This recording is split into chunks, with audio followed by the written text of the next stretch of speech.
They have control of their senses and minds, and they easily attain the path of liberation, the path back to Godhead. Being unfortunate and attached to the miserable material conditions, a materialistic person cannot associate them. Purport by Srila Prabhupada. The great saint Jada Bharata described both the miserable condition and the means to get out. The only way out of it is association with devotees, and the association is very and this association is very easy. Although unfortunate people also get this opportunity due to their great misfortune, they cannot take shelter of pure devotees, and consequently, they continuously suffer. Nonetheless, this Krishna consciousness movement insists that everyone take to this path by adopting the chanting of the Hare Krishna Mahamantra. The preachers of Krishna consciousness go from door to door to inform people how they can be relieved from the miserable conditions of material life. As stated by Sri Chaitanya Mahaprabhu, Guru Krishna Prasade Paya Bhakti Lata Bija. By the mercy of Krishna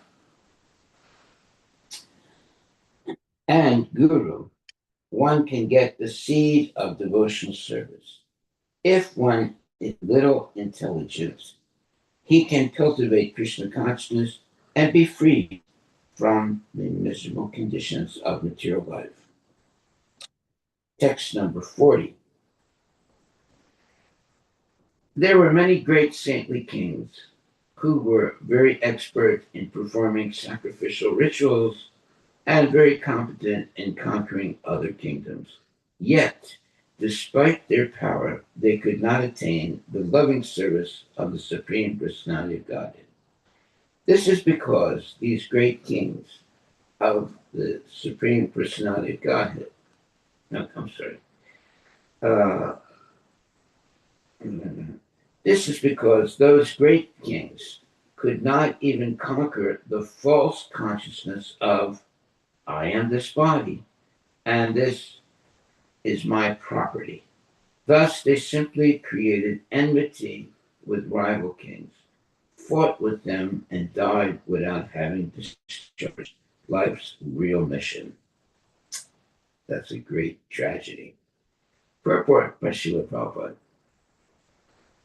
The real mission of life for the conditioned soul is to reestablish the forgotten relationship with the Supreme Personality of Godhead and engage in devotional service so that he may revive Krishna consciousness after giving up the body. One doesn't have to give up his occupation as a Brahmana, Kshatriya, Vaishya, Sudra, or whatever, in any position while discharging his prescribed duty. One can develop Krishna consciousness simply by associating with devotees who are representatives of Krishna and who can teach this science. Regretfully, the big politicians and leaders in the material world simply create enmity and are not interested in spiritual advancement. Material advancement may be very pleasing to an ordinary man, but ultimately he is defeated because he identifies himself with the material body and considers everything related to it to be his property. This is ignorance. Actually, nothing belongs to him, not even the body, but one's karma, one's great, and by one's karma, one gets a particular body. And if he does not utilize his body to please the Supreme Personality of Godhead, all his activities are frustrated.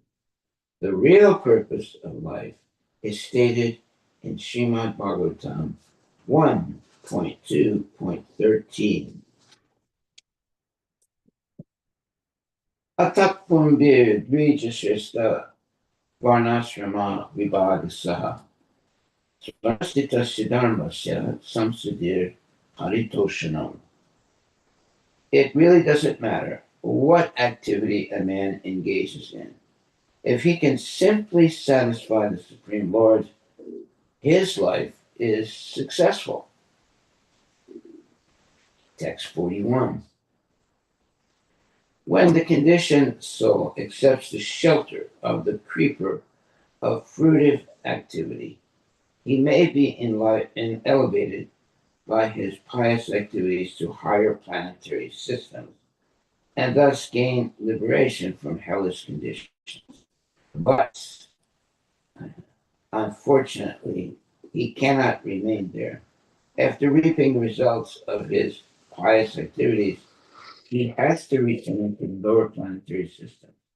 In this way, he perpetually goes up and comes down. Purport by Srila Prabhupada. In this regard, Sri Chaitanya Mahaprabhu says, Brahmandara Pramite Kono Bhagavan Jiva Guru Krishna Prasade Paya Bhakti Lati Bija. Chaitanya Charitamrita Madhya Lila 19.151.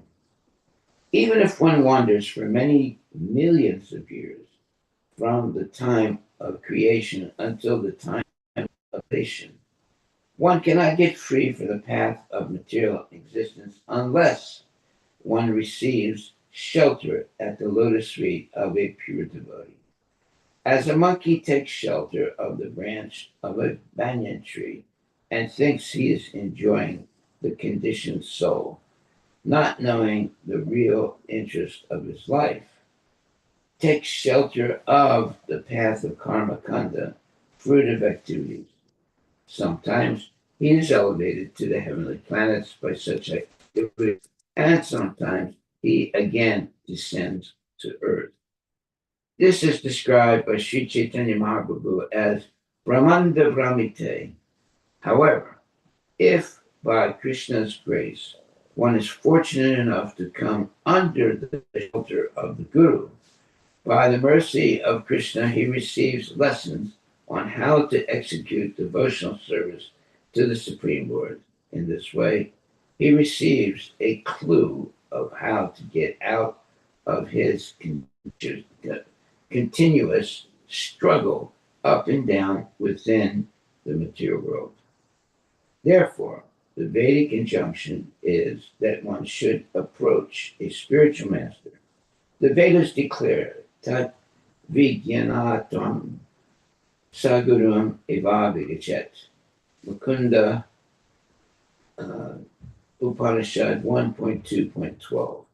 Similarly, in Bhagavad Gita 4.34, the Supreme Personality of Godhead advises Tat vidi pranipatena paripasnena sevaya upadeksyami upadekshyanti te jnanam jnaninas tattvadarshina. Just try to learn the truth by approaching the spiritual master.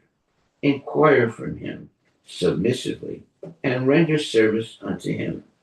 The self-realized can impart knowledge unto you because he has seen the truth. Srimad Bhagavatam 11.3.21 gives similar advice. Tasmat gurum prapadyeta jigyasu shreya uttamam sabde paricha nisnatam brahmani upasam mayasrayam. Any person who seriously desires to achieve real happiness must seek out a bona fide spiritual master and take shelter of him. The qualification of his spiritual master is that he must have realized the conclusion of the scriptures by deliberation and be able to convince others of these conclusions. Such great personalities who have taken shelter of the Supreme Godhead, leaving aside all material considerations, are to be understood as bona fide spiritual masters. Sri Vishwanath Chakravarti, a great Vaishnava, also advises.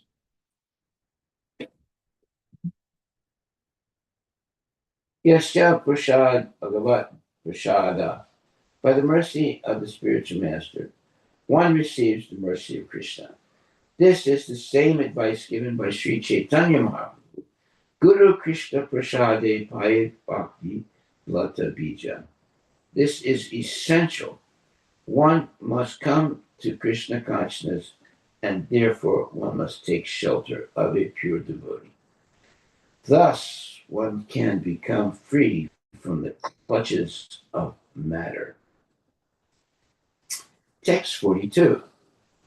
Tasyedam upagayanti asavasyeha rajarser mana satvi mahatmana manuvart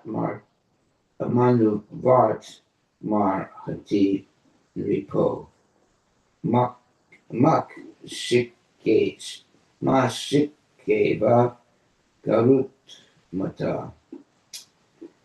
Having summarized the teachings of Jad Bharat, Sukadeva Goswami said, "My dear King Parikshit, the path indicated by Jad Bharata is like the path followed by Garuda, the carrier of the Lord, and ordinary kings are just like flies.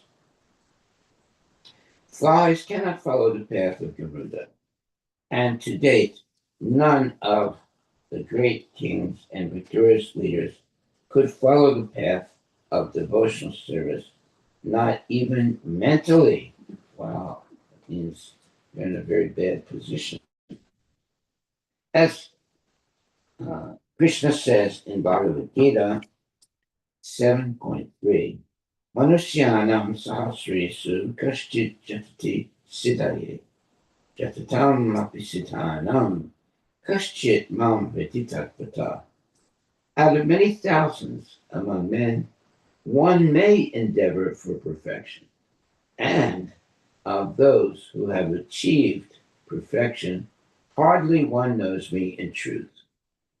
The path of devotional service is very difficult, even for great kings who have conquered many enemies.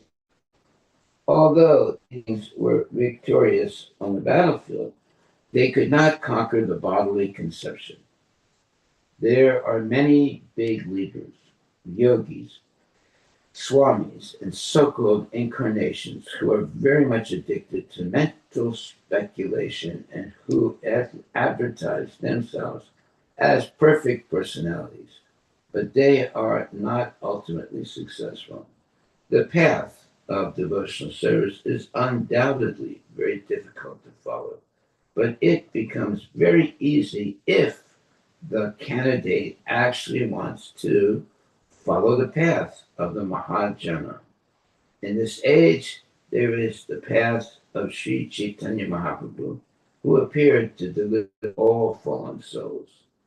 This path is so simple and easy that everyone can take to it by chanting the Hare Krishna of the Lord, the holy name of the Lord, chanting the holy name of the Lord. Harinama, Harinama, Harir Nameva Kevalam. Kalo Nastyeva, Nastyeva, Nastyeva Gatir Anyata. We are very satisfied that the path is being opened by this Krishna consciousness movement, because so many European and American boys and girls are taking this philosophy seriously and gradually attaining perfection.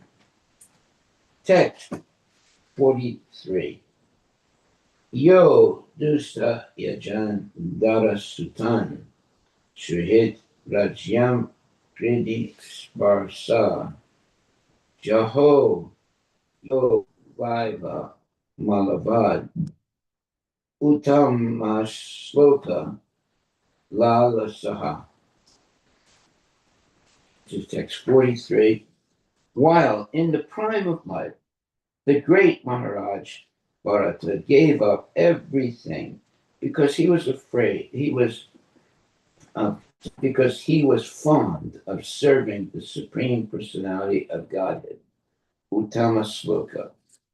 He gave up his beautiful wife, nice children, great friends, and an enormous empire. Although these things were very difficult to give up, Maharaj Bharata was so exalted that he gave them up just as one gives up stool after evacuating. Oh my God, what an example that is. Such was the greatness of his majesty. Purport by Srila Prabhupada. The name of God is Krishna because he is so attractive that the pure devotee can give up everything within this material world on his behalf. Maharaja Bharata was an ideal king, instructor, and emperor of the world. He possessed all the opulences of the material world. But Krishna is so attractive that he attracted Maharaj Bharata from all his material possessions. That's very good. Yet somehow or other, the king became affectionate to a little deer and, falling from his position, had to accept the body of a deer in his next life. Due to Krishna's great mercy upon him, he could not forget his position, and he could understand that he had fallen. Therefore, in the next life, as Jada Bharata, Maharaja Bharata was careful not to spoil his energy, and therefore he presented himself as a deaf and dumb person. In this way, he could concentrate on his devotional service. We have to learn from the great King Bharata how to become cautious in cultivating Krishna consciousness. A little inattention will retard our devotional service for the time being. Yet any service rendered to the Supreme Personality of Godhead is never lost. Swalpam apiya siddharmasya jayate mahato bhayat. Bhagavad Gita 2.40. A little devotional service rendered sincerely is a permanent asset. As stated in Srimad Bhagavatam, Chakraswara Dharmam Charanam Bhujarir Bhajan Apakvota Patet Tato Yadi Yatra Kwa Va Badram Abud Yakim Ko Varta Apto Bhajatam Swadharmata. Somehow or other, if one is attached to Krishna, whatever he does in devotional service is a permanent asset, even if one falls down due to immaturity or bad association. His devotional asset is lost. Oh, that is really good information. There are many examples of this. Ajamil, Maharaja Bharata, and many others. This Krishna consciousness movement is giving everyone a chance to engage in devotional service for at least some time. A little service will give one an impetus to advance and thus make one's life successful. In this verse, the Lord is described as Uttama Sloka. Uttama means the best, and Sloka means reputation. Lord Krishna is full in 6 opulences, one of which is reputation. Varyasya samagrasya virasya yashasa shriya. Krishna's reputation is still expanding. We are spreading the glories of Krishna by pushing forward this Krishna consciousness movement. Krishna's reputation, 5,000 years after the Battle of Kurukshetra, is still expanding throughout the world. Every important individual within this world must have heard of Krishna, especially at the present moment, due to the Krishna consciousness movement. Even people who do not like us and want to suppress the movement are also somehow or other chanting Hare Krishna. They say Hare Krishna people should be chastised. Such foolish people do not realize that the true value of this movement, uh, do not realize the true value of this movement, but the mere fact that they want to criticize it gives them a chance to chant Hare Krishna, and this is its success. Sukadeva Goswami continued, my dear king, the activities of the Maharaj are wonderful, and he gave up everything difficult for others to give up. He gave up his kingdom, his wife, and his family.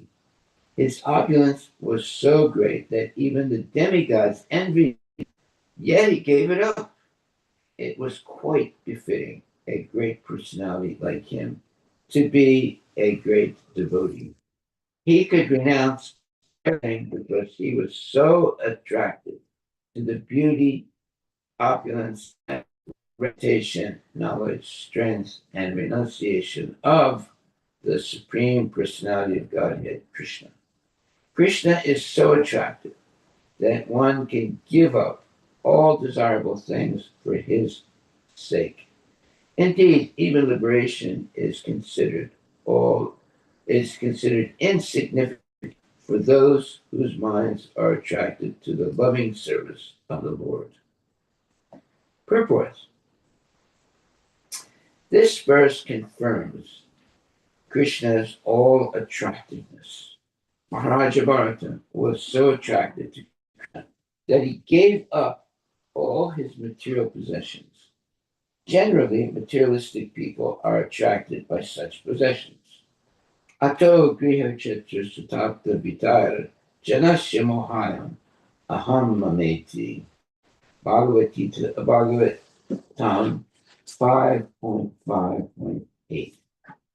One becomes attracted to his body, home, property, children, relatives, and wealth. In this way, one increases life's illusions and thinks in terms of I and mine.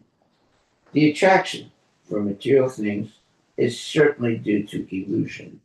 There is no value in attraction to material things, for the conditioned soul is divested, divested by them. One's life is successful if he is absorbed in the attraction of Krishna's strength, beauty, pastimes, as described in the 10th canto of Srimad Bhagavatam. The Mayavadis are attracted to merging into the existence of the Lord, but Krishna is more attractive than the desire to merge. The word abhava means not to take birth again in this material world. A devotee doesn't care whether he is going to be reborn or not.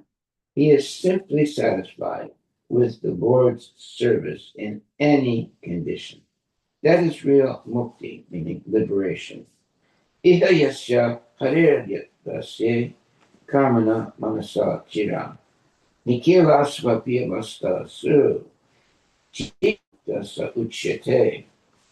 One who acts to serve the Krishna with his body, mind, intelligence, and words is a liberated person, even within the material world. Bhakti Rasamrita Sindhu 1.2.187. A person always desires to serve Krishna is interested in ways to convince people that there is a supreme personality of Godhead and that the supreme personality of Godhead is Krishna. That is his ambition.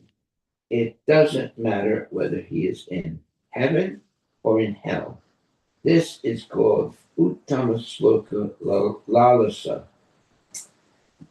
text 45. Even though in the body of a deer, Maharaj Bharata did not forget the Supreme Personality of God. Therefore, when he was giving up the body of a deer, he loudly uttered the following prayer. Quote, the Supreme Personality of God is sacrifice personified. He gives the results of ritualistic activity. He is the protector of religious systems, the personification of mystic yoga, the source of all knowledge, the controller of the entire creation, and the supreme soul in every living entity. He is beautiful and attractive. I am quitting this body, offering obeisances unto him and hoping that I may personally engage in his transcendental loving service. Uttering this, Maharaj Bharata left his body. Well, what's really here is he had the body of a deer, but he could remember his previous lives, and he was able to pray magnificently as what we just heard. Purport by Srila Prabhupada. The entire Vedas are meant for understanding of karma, jnana, and yoga, fruitive activity, speculative knowledge, and mystic yoga. Whatever way of spiritualization we accept, the ultimate goal is Narayana, the Supreme Personality of Godhead. The living entities are eternally connected with him via devotional service. As stated in Srimad Bhagavatam, Ante Narayana Smriti. The perfection of life is to remember Narayana at the time of death. Although Bharat Maharaja had to accept the body of a deer, he could remember Narayana. Consequently, he took birth as a perfect devotee in a Brahmana family.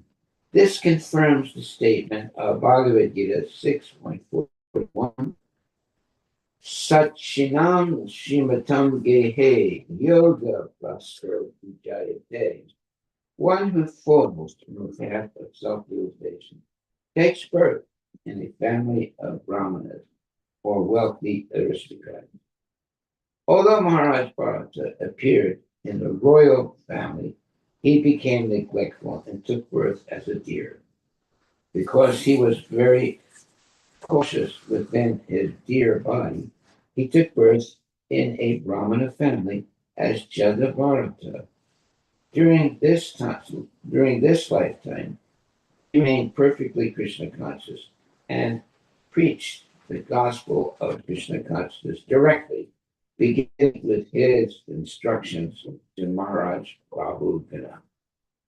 In this regard, the word yogaya is very significant. The purpose of Ashtanga Yoga, as stated by Madhavacharya, is to link or connect with the Supreme Personality of Godhead. The goal is not to display some material perfection. Text 46.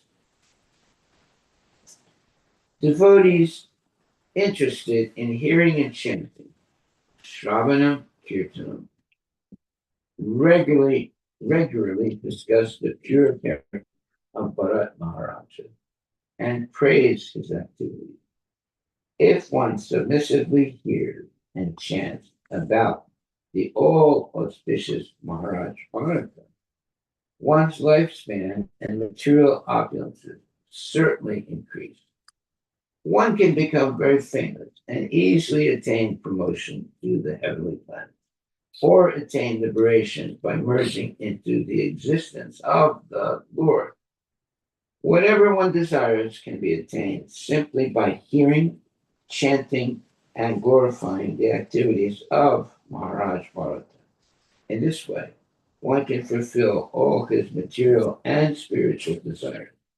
One does not have to ask anyone else for these things, for simply by studying the life of Maharaja Bharata, one can attain all desirable things. Oh, that's good news. Purport: the forest of material existence is summarized in this 14th chapter. The word Bhavatavi refers to the path of material existence. The merchant is the living entity who comes to the forest of material existence to try to make money for gratification. The six plunderers are the senses: eyes, ears, nose, tongue, touch, and mind. The bad leader is diverted intelligence. Intelligence is meant for Krishna consciousness, but due to material existence, we divert all our intelligence to achieve material facilities. Everything belongs to Krishna, the Supreme Personality of Godhead. But due to our perverted mind and senses, we plunder the property of the Lord and engage in satisfying our senses. The jackals and tigers in the forest are our family members, and the herbs and creepers are our material desires. The mountain cave is our happy home, and the mosquitoes and serpents are our enemies. The rats, beasts, and vultures are different types of thieves who take away our possessions, and the Gandharva Pura is the phantasmagoria of the body and home. The will of the wisp is our attraction for gold and its color, and material resonance and health are the ingredients for our material enjoyment. The whirlwind is our attraction for our wife, and the dust storm is our blinding passion experienced during sex. The demigods control the different directions, and the cricket is the harsh words spoken by our enemy during our absence. The owl is the person who directly insults us, and the impious trees are impious men. The waterless river represents the atheists who give us trouble in this world and the next. The meat eating demons are the government officials, and, and the pricking thorns are the impediments of material life. The little taste experienced in sex is our desire to enjoy another's wife, and the flies are the guardians of women, like the husband, father-in-law, mother-in-law, and so forth. The creeper itself is women in general. The lion is the wheel of time, and the herons, crows, and vultures are so-called demigods, pseudo-swamis, yogis, and incarnations. All of these are too insignificant to give one relief. The swans are the perfect brahmanas, and the monkeys are the extravagant sudras engaged in eating, sleeping, mating, and ending. The trees of the monkeys are our households, and the elephant is ultimate death. Thus, all the constituents of the material uh, existence are described in this chapter. Thus ends the Bhaktivedanta purports of the fifth chapter, 5th canto, 14th chapter of the Srimad Bhagavatam, entitled The Material World as the Great Forest of Enjoyment. Wow. I don't want to be there.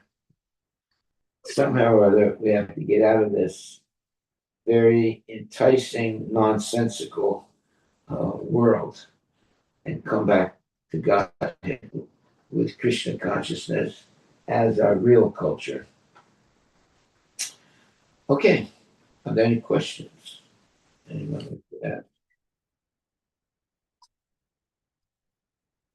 Well, this is very interesting. It says, the little taste experienced in sex is our desire to enjoy another's wife, and the flies are the guardians of women, like the husband, father-in-law, mother-in-law, and so forth. The creeper itself is women in general. The lion is the wheel of time, and the herons, crows, and vultures are so-called demigods, pseudo-swamis, yogis, and incarnations. All of these are too insignificant to give one relief. The swans are the perfect brahmanas, and the monkeys are the extravagant sudras engaged in eating, sleeping, mating, and defending. The trees of the monkeys are our house, and the elephant is ultimate death. Thus, all the constituents of material existence are described in this chapter.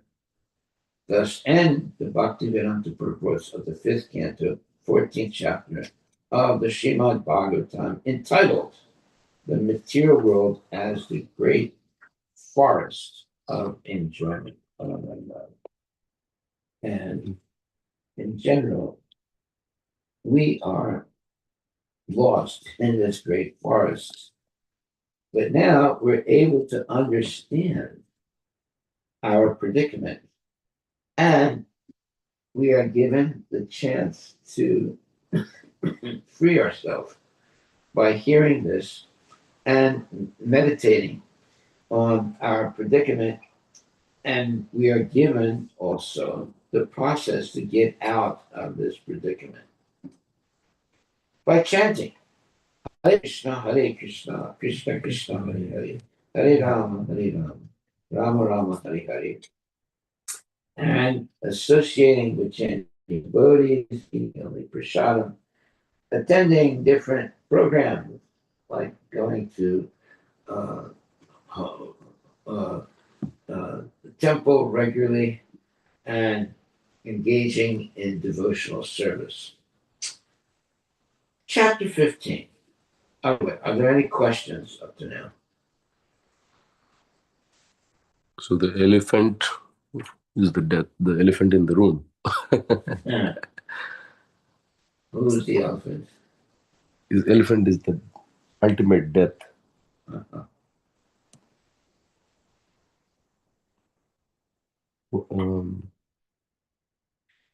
Well, the real takeaway here is a little taste experienced in sex is our desire to enjoy another's wife, and the flies are the guardians of women, like the husband, father-in-law, mother-in-law, and so forth. The creeper itself is women in general. The lion is the wheel of time, and the herons, crows, and women in general. I'm sorry. The lion is the wheel of time, and the herons, crows, and vultures are so-called demigods, pseudo-swamis, yogis, and incarnations. All of these are too insignificant to give one relief. The swans are the perfect brahmanas, and the monkeys are the extravagant suits engaged in eating, sleeping, mating, and defending. The trees of the monkeys are our household, and the elephant is ultimate death. Thus, all the constituents of material existence are described in this chapter.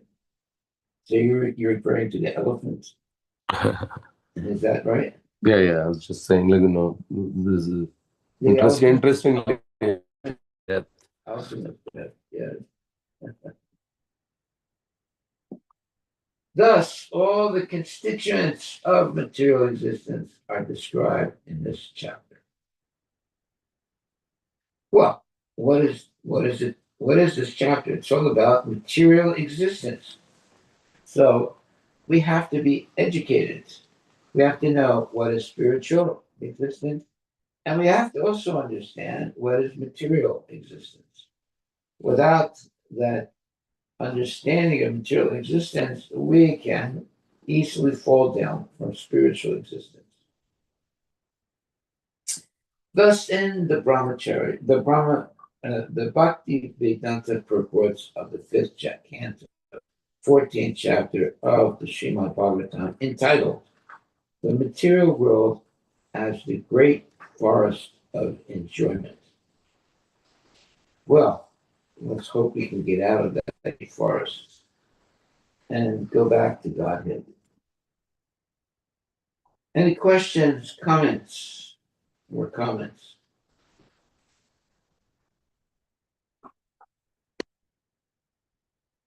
Okay, so we will go on to chapter 15, the glories of the descendants of King Priyavrata. In this chapter, descendants of Maharaj, Bharata Maharaja, and many other kings are described. The sons of Maharaj Bharata was named, the son of Maharaj Bharata was named Sumati. He followed the path of liberation given by Rishabhadeva. Some people mistakenly thought Sumati to be the direct incarnation of Lord Buddha. The son of Sumati was Deva Tajit, and his son was Deva Dumya. Deva Dumya's son was Parasmeshti, and his son was Patiha. Patiha was a very great devotee of Lord Vishnu, and he had three sons named Pratiharta, Prastota, and Udgata. Pratiharta had two sons, Aja and Bhumi. The son of Bhumi was Udgiti, Udgit, I'm sorry, Udgitya, and the son of Udgitya was Prastava. The son of Prastava was Vibhu, and the son of Vibhu was Pritusena, whose son was Nakta. The wife of Nakta, Duruti, gave birth to Gaya, who was very famous and saintly king. King Gaya was a partial incarnation of Lord Vishnu, and because of his great devotion to Lord Vishnu, he received the title Mahapurusha. King Gaya had sons named Chitrata, Sumati, and Avarodhana. The son of Chitrata was the emperor Samrat, and his son was Marichi, whose son was Bindu. Bindu's son was Madhu, and Madhu's son was Viravata. Viravata's two sons were Mantu and Pramantu, and the son of Mantu was Bhovana. The son of Bhovana was Twasta, and the son of Twasta was Viraja, who glorified the whole dynasty. Viraja had 100 sons and one daughter. Of these, the son named Satyajit became very famous. Okay, so now we'll start text number 1, chapter 15. Srila Sukadeva Goswami, the son of Maharaj Bharata, known as Sumanti, followed the path of Rishabhadeva. But some unscrupulous people imagined him to be Lord Buddha himself. These people were actually atheistic and of bad character, took up the Vedic principles in an imaginary, infamous way to support their activity. Thus, these sinful people accepted Sumati as Lord Buddha Deva and propagated the theory that everyone should follow the principles of Sumati. In this way, they were carried away by mental concoction. Well, that's still happening today. There's so many false Sumatis. Purport by Srila Prabhupada. Those who are Aryans strictly follow the Vedic principles. But in this age of Kali, a community has sprung up known as the Arya Samaj, otherwise known as the Arya I'm sorry, uh, Hodgepodge, Right. which is ignorant of the import of the Vedas in the Parampara system. Their leaders decry all bona fide acharyas, and they pose themselves as the real followers of the Vedic principles. These acharyas who do not follow the Vedic principles are presently known as the Arya Samajas, or the Jains. Ooh, wow. Not only do they not follow the Vedic behavior of Sumati, claim to be the descendants of Rishabhadeva. Those who are Vaishnavas carefully avoid their company because they are ignorant of the path of the Vedas. Now, I had a very good friend who was a Jain, and he would, he wasn't necessarily, uh, interested in all our programs, but he would come with his family sometimes to our programs, and they were very nice people, you know. But they were never really interested in Krishna consciousness because they had their own gurus, right? The Arya Samajis. So it's very, very sad, very, very sad. In Bhagavad Gita 15:15, Krishna says, Vedaischa sarver aham eva vidya. The real purpose of the Vedas is to understand me. This is the injunction of all Vedic literatures. One who does not know the greatness of Lord Krishna cannot be accepted as an Aryan. Lord Buddha, an incarnation of Lord Krishna, adopted a particular means to propagate the philosophy of Bhagavad Dharma. He preached almost exclusively among atheists. Atheists do not want any God, and Lord Buddha therefore said that there is no God, but he adopted the means to instruct his followers for their benefit. Therefore, he preached and in a duplicitous way, meaning a cheating way, saying that there is no God. Nonetheless, he himself was an incarnation of God. So he cheated people. To why? So that they could give up their nonsense philosophies and take up Krishna consciousness. Text 2. From Sumati, a son named Deva Tajit was born by the womb of his wife named Vriddasena. Text 3. Thereafter, in the womb of Asuri, the wife of Devadajit, a son named Devadumna was begotten. Deva, Devadunya begot in the womb of his wife Denumati, a son named Parameshti. Parameshti begot a son named Pratiha in the womb of his wife Suvarchala. King Pratiha personally propagated the principles of self-realization in this way.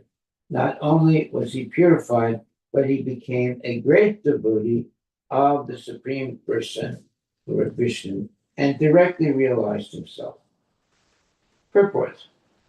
The words anusamya, God consciousness is not imaginary or concocted. The devotee who is pure and advanced realizes God as he is. Maharaj Pratiha did so, and due to his direct realization uh, of Lord Vishnu, he propagated self-realization and became a preacher. A real preacher cannot be bogus.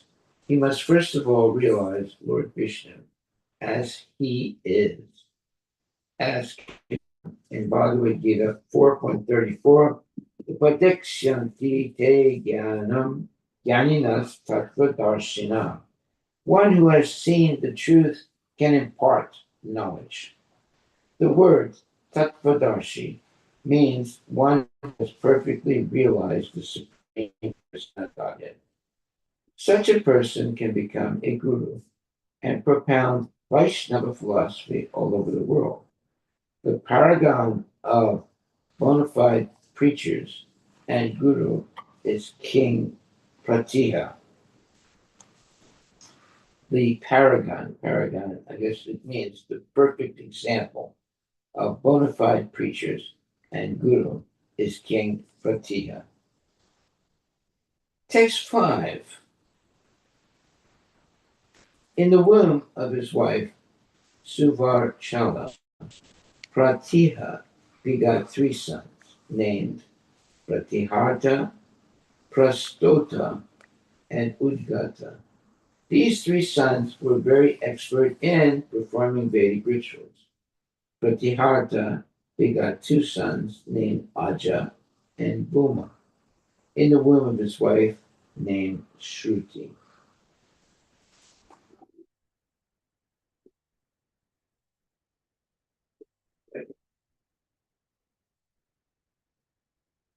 In the womb of his wife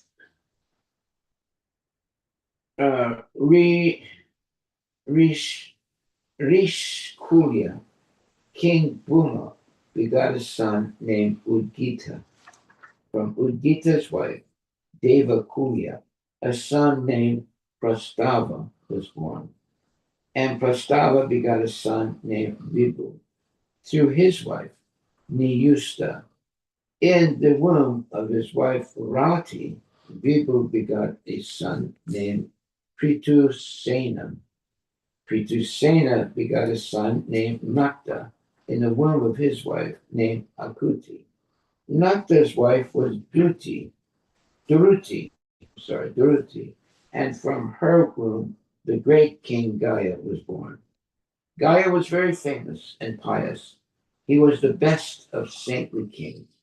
Lord Vishnu was very famous. Lord Vishnu and his expansions, who are meant to protect the universe, are always situated in the transcendental mode of goodness, known as Vishuddha Sattva.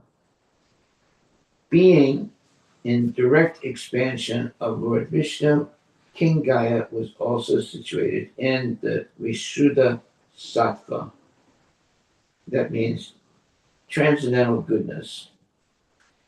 Because of this, Maharaja Gaya was fully equipped with transcendental knowledge. Therefore, he was called Mahapurusha. Purports by His Divine Grace, A.C. Bhaktivedanta Swami Prabhupada. From this verse, it appears that the incarnations of God are various. Some are part and parcel of the direct expansions, and some are direct expansions of Lord Vishnu.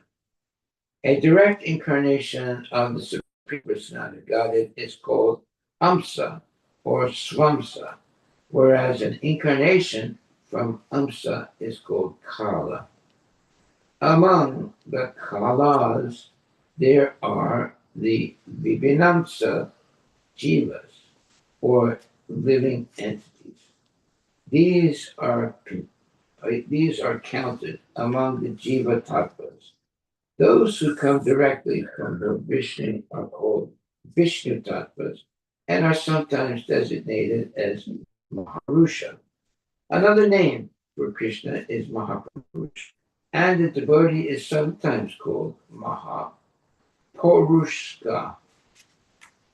No, I'm sorry, Purushika. Okay. Next 7.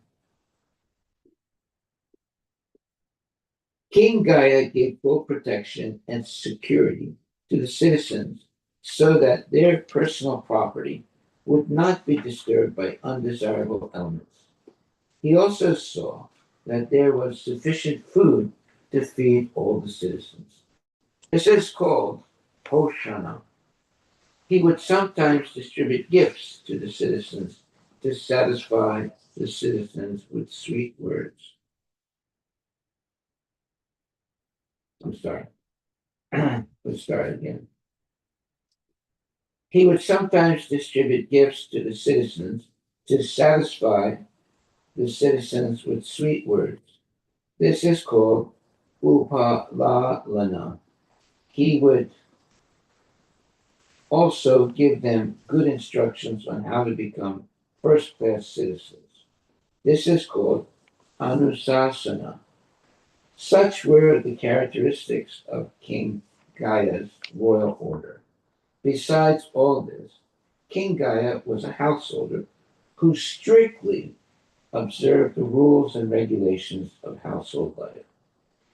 He performed sacrifices and was an unalloyed pure devotee of the Supreme Personality of Godhead. He was called Mahapurusha because, as a king, he gave the citizens all facilities, and as a householder, he executed all his duties so that at the end he became a strict of the support.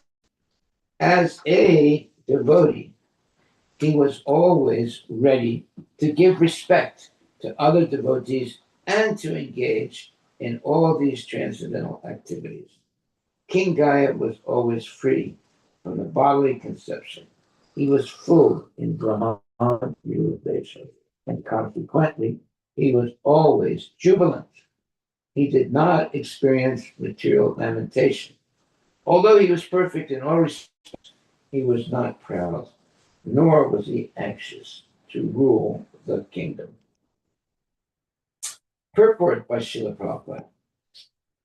As Lord Krishna states in Bhagavad Gita, when he descends on the earth, he has two types of business: to give protection to the faithful and annihilate the demons. Paritranaya sadunam vinasaya saduskritam. Since the king is the representative of the Supreme Personality of Godhead, he is sometimes called Naradeva, that is, the Lord as a human being. According to the Vedic injunction, he is worshipped as God on the material platform. As a representative of the Supreme Lord, the king had the duty to protect citizens in a perfect way so that they would not be anxious for food, and protected, and so that they would be jubilant. The king would supply everything for their benefit, and because of this, he would levy taxes. If the king or government otherwise levies taxes to the citizens, he becomes responsible for the activities of the citizens. In Kali Yuga, monarchy is abolished because the kings themselves are subjected to the influence of Kali Yuga. It is understood from the Ramayana that when Bhishana became friends with Lord Ramachandra, he promised that if by chance or will he broke the laws of friendship with Lord Ramachandra, he would become a Brahmana or a king in Kali Yuga. In this age, a Bibhishana indicated both Brahmanas and kings are in a wretched condition. Actually, they are no there are no kings or Brahmanas in this age, and due to their absence, the whole world is in a condition and is always in distress. Compared to present standards, Maharaj Gaya was a true representative of Lord Vishnu. Therefore, he was known as Mahapurusha. Text number 8. My dear King Parikshit, those who are learned scholars in the histories of the Puranas eulogize and glorify King Gaya with the following verses. Purport by Srila Prabhupada. The historical references to exalted kings serve as a good example for present rulers. Those who are ruling the world at the present moment should take lessons from King Gaya, King Yudhishthira, and King Prithu and rule the citizens so that they will be happy. Presently, the governments are levying taxes without improving the citizens in any cultural, religious, social, or political way. According to this is not recommended. Text number 9. The great king Gaya used to perform all kinds of Vedic rituals. He was highly intelligent and expert in studying all the Vedic literatures. He maintained the religious principles and possessed all kinds of opulence. He was a leader among gentlemen and a servant of the devotee. He was a totally qualified plenary expansion of the Supreme Personality of God. Therefore, who could equal him in the performance of gigantic ritualistic ceremonies? Okay. What time is it now? Yeah, 7:42. Huh? We should We're stop here. finished, Yeah, right? yeah. Okay, I think we'll stop right there and continue tomorrow. Are there any questions? Hare Krishna Maharaj. Yes. Uh, Maharaj, I want to understand why did here it is mentioned all the descendants of Bharat Maharaj. Uh, we could have directly come to the King Gaya. So what was the need to mention all the descendant of Bharat Maharaj here? Well, this is history Mm-hmm.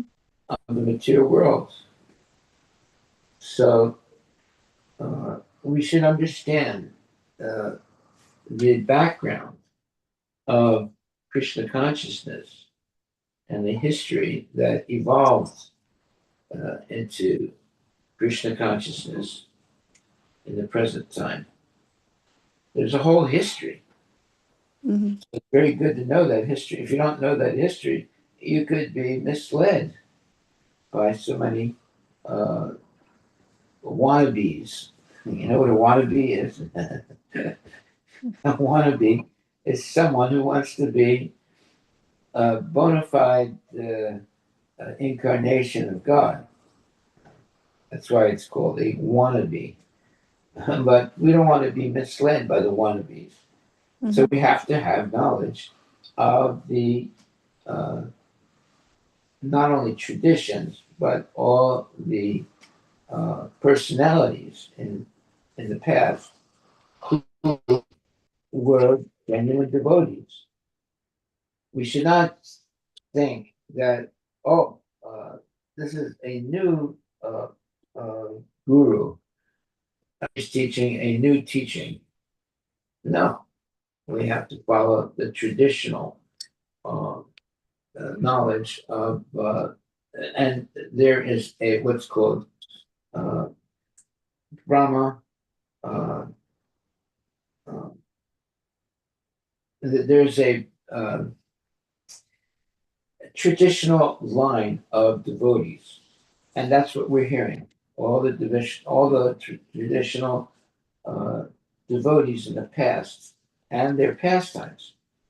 That's to give us knowledge of who was a genuine devotee and who was not a genuine devotee. Without Mhm. knowing that history, we can easily be fooled in time by imposters who are claiming to be genuine devotees. Without history, you're actually in a very, let's say, dangerous position to be fooled by, by imposters. So the history is explaining those who were bona fide and those who were not bona fide.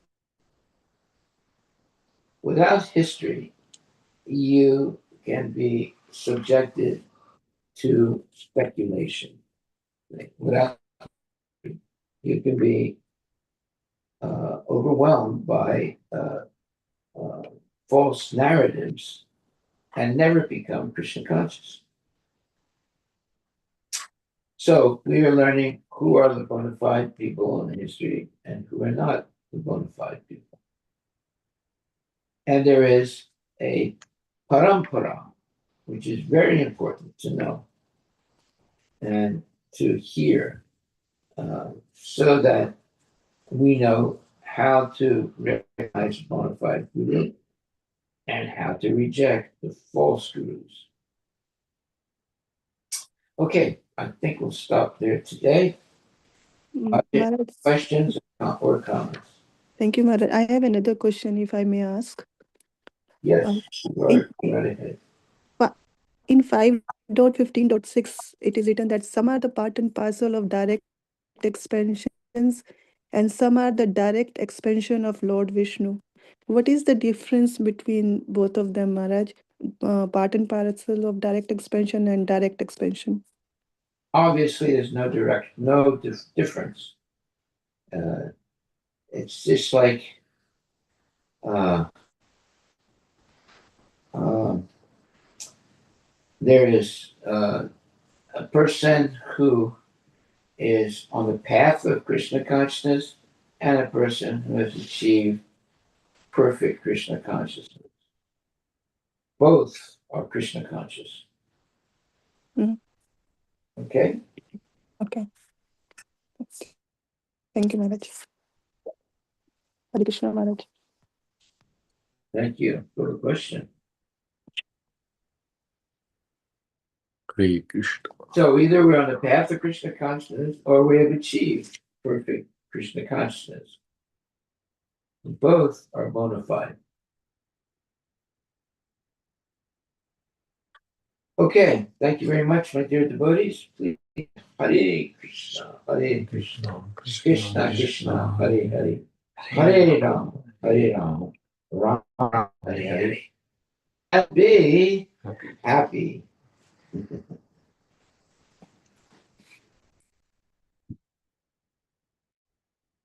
And we'll stop there on text 10. Pick it up tomorrow. Okay, what is the takeaway for today?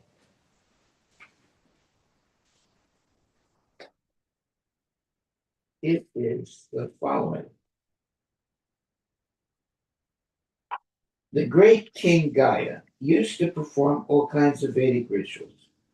He was highly intelligent an expert in studying all the Vedic literatures, maintained the religious principles, and possessed all kinds of opulence.